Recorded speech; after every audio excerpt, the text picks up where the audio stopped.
this video is to accompany Mary Seacole. So what I'm going to go through now is just a few of the finishing details to make it easier when you are creating your doll.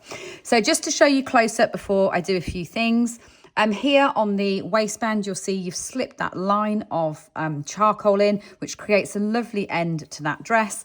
And I've tacked down that top to the skirt like that, just so that you get that really nice shape. It becomes a dress rather than being two separate pieces. What you don't want to see is anything through that. So just tack that down at the front and the back.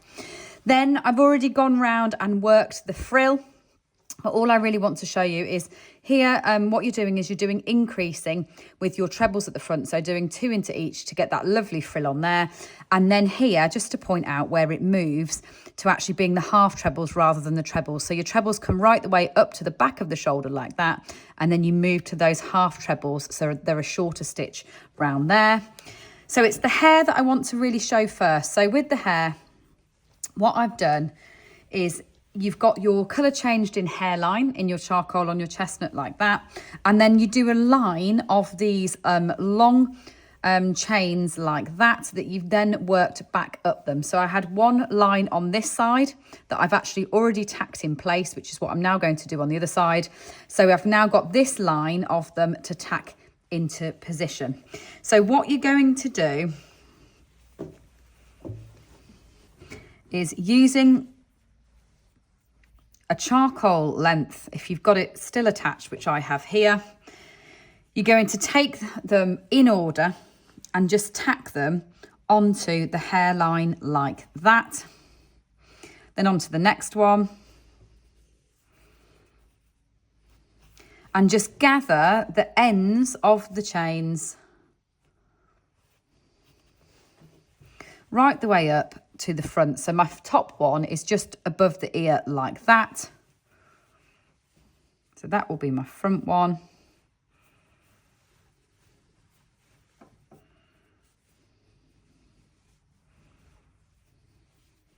And this gives the impression of a neat kind of tied up longer hairstyle, but actually you're not using a lot of yarn and it's not coming too heavy on the doll's head.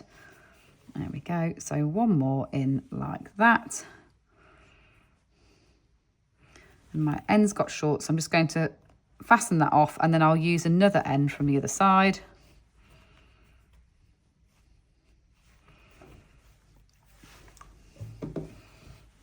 So the last one to go on the front here, I'm going to bring down to just above the ear.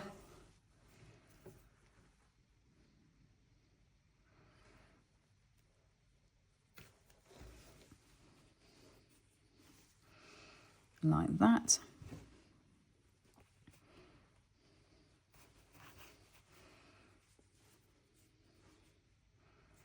Just sew through the tip of the hair.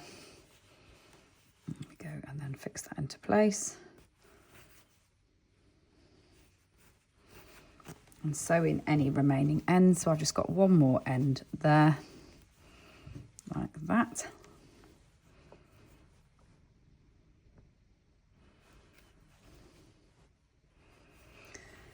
So now I'm going to sew her eyes into place. So using your black eye thread, I'm just going to put her eyes in place before I do the last little bits of detail.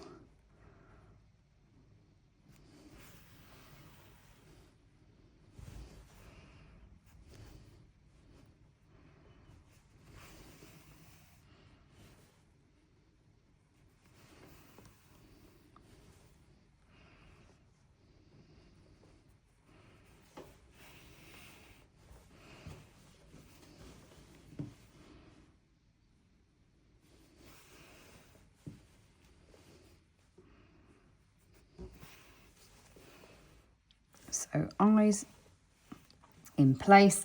Now onto the skirt. So when you're working these frills on the skirt, you'll be working in sapphire. Now it's quite hard for me to show you the sapphire on camera. So instead what I'm going to do is just demonstrate the technique in cream. You will be using sapphire because what you end up with is 3 tiers of this frill. Sapphire with the double crocheted charcoal edge then.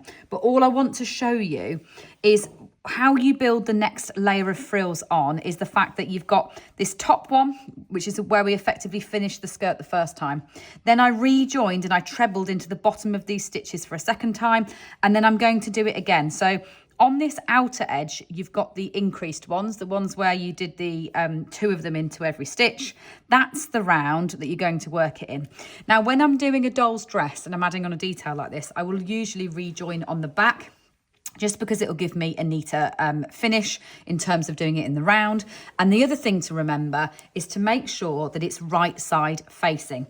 So as a right-handed crocheter, if I rejoin here and I want it to be right side facing, I need the front of the stitches to be facing this way. So as a right-handed crocheter, I'll have my doll upside down. I'll come down the back to join roughly in the middle, like that.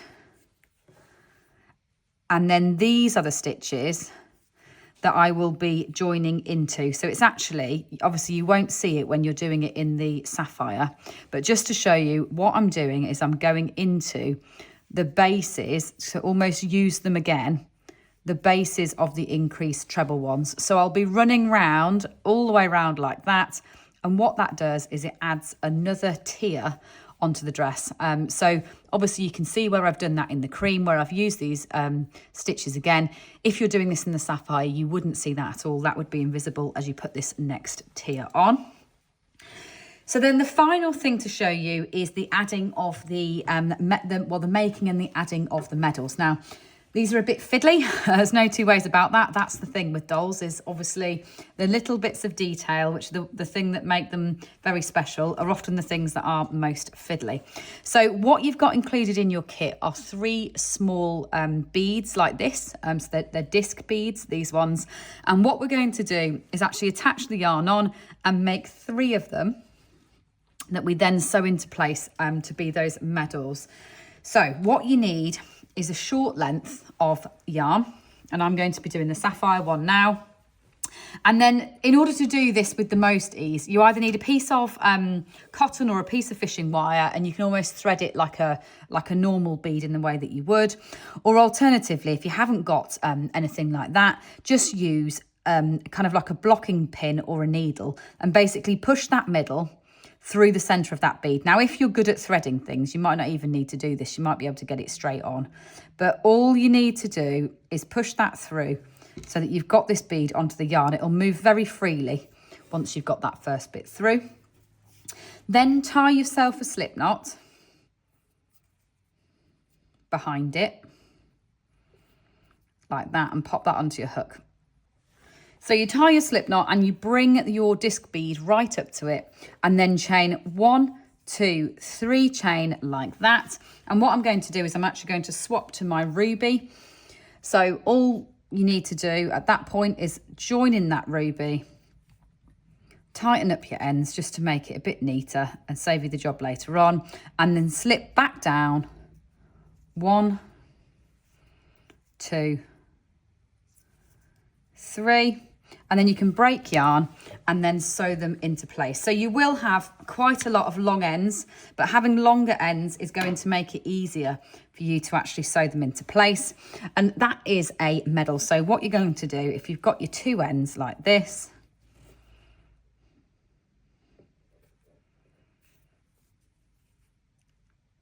neaten them up once just to tighten them, and then you can sew them directly in and onto your doll.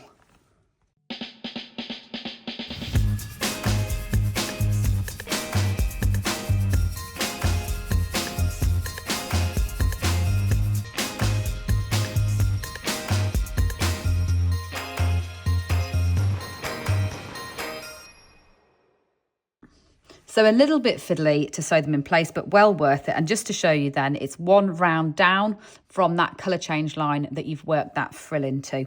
And that way that just sits and covers them, and the 3 medals will sit nicely side by side.